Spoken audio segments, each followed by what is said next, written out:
झाला पाहिजे असे आज खूप निवेदन आली।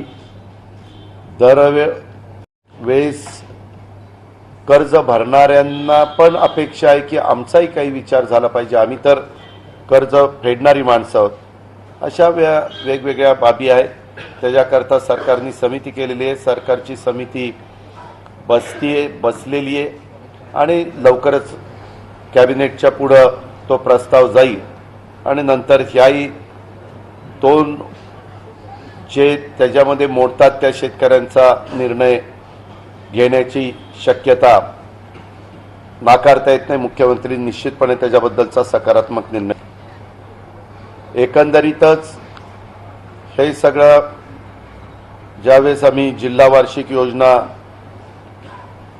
मंजूर करण्याच्या करता चर्चा केली त्यावेळेस खूप मोठ्या अपेक्षा नवीन आमदारांच्या आहेत आणि पालकमंत्री महोदयांच्या आणि बाकीच्या तिथल्या असणाऱ्या मंत्री महोदयांच्या देखील तशाच प्रकारच्या अपेक्षा आहेत। आम्ही एक गोष्ट करतोय की विशेषतः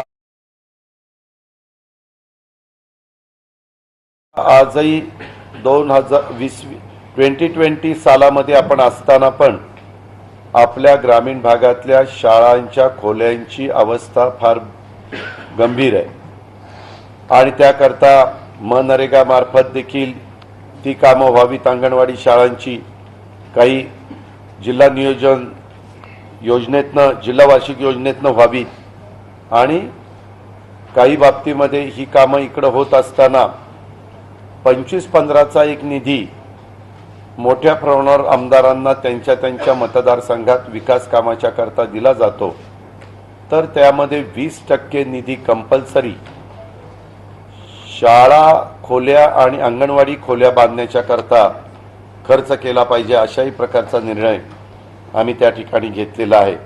त्याच्यातनं पण मोठा निधी त्या प्राप्त होईल।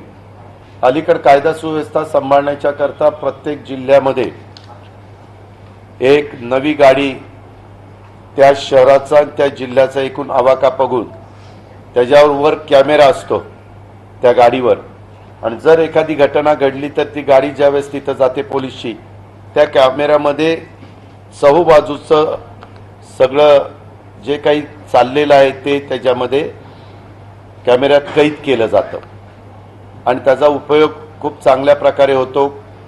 जर एखाद्या ठिकाणी पोलीस लक्ष देत असताना त्यांच्या मागं काय चाललंय ते जर कळत कधी नाही, अशा वेळेस याचा अनुभव महाराष्ट्रात काही ठिकाणी तशा प्रकारच्या गाड्या आपण उपलब्ध करून दिल्यात तर त्याचा चांगला अनुभव आलाय। म्हणून यावेळेसच्या जिल्हा वार्षिक योजनेच्या निमित्तानं सगळीकडे तशा प्रकारच्या गाड्या तिथल्या गरजेनुसार घ्याव्यात, त्याचबरोबर पोलिसांना चांगले वाहनं तिथं घ्यावीत त्याही करता निधी दिलेला आहे। त्याचबरोबर DV कार म्हणून आपण ज्याचा उल्लेख करतो त्या जर खराब असतील तर त्याचाही नवीन कार घेण्याच्या करता ज्या गाड्या कुठल्या पद्धतीच्या घ्यायच्यात हे नॉर्म्स राज्य सरकारचे आहेत, त्याच्या अधीन राहून त्यांनी ते काम करावं हेही आम्ही ह्या निमित्तानं सांगितलेलं आहे, विभागामध्ये देखील सांगितलेलं आहे।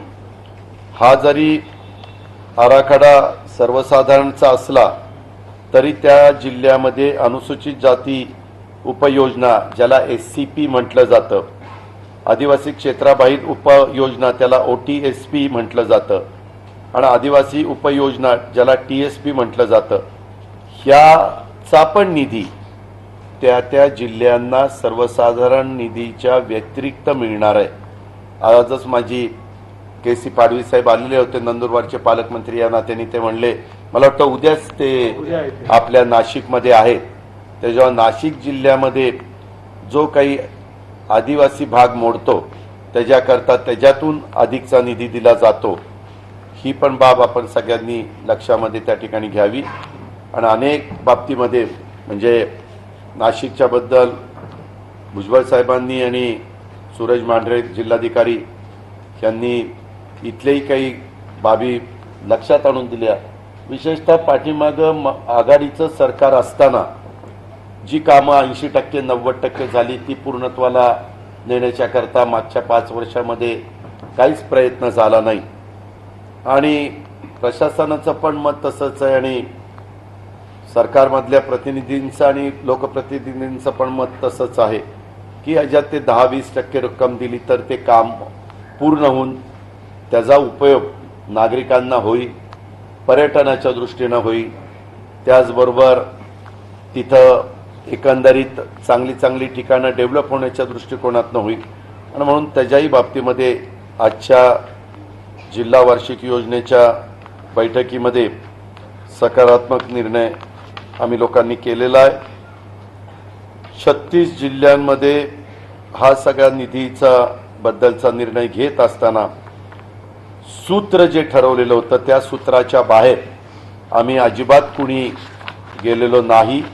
सूत्र ठरलेलं होतं निधी वाटपाचं, प्रत्येक जिल्ह्याचं लोकसंख्येला 30% मार्क्स दिलेले होते, ग्रामीण लोकसंख्येला 20% मार्क्स होते, क्षेत्रफळाला 30% मार्क्स आणि मानव विकास निर्देशकांना 20% मार्क्स, असं ते 100% करून त्या पद्धतीनं ह्या चारीचा विचार करून तिथला नियतवे आम्ही अंतिम करण्याचं काम केलंय।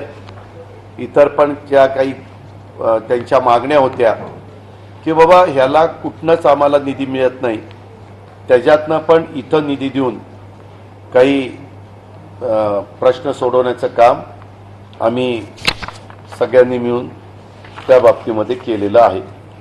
विशेषतः या 5 जिल्ह्यामध्ये शाळांच्या खोल्यांच्या बद्दल आरोग्याचं चांगलं आरोग्य तिथल्या नागरिकांचं राहावं म्हणून हॉस्पिटलच्या संदर्भातले काही पायाभूत गरजा तिथल्या पूर्ण करण्याच्या बद्दल, त्याचबरोबर इतर पाणंद रस्त्यांच्या बद्दल, म्हणजे प्रत्येक ठिकाणी ग्रामीण भागामध्ये पाणंद रस्ते असतात त्या संदर्भामध्ये अशा वेगवेगळ्या गोष्टी इथं उपस्थित केल्या, प्रश्न उपस्थित केले आणि त्यालाही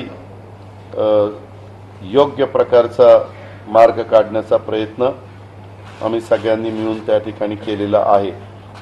निश्चितपणे जिल्ह्यातले काही प्रमाणामध्ये प्रश्न सोडवण्याच्या करता ह्या जिल्हा वार्षिक योजनेचा उपयोग झाल्याशिवाय राहणार नाही।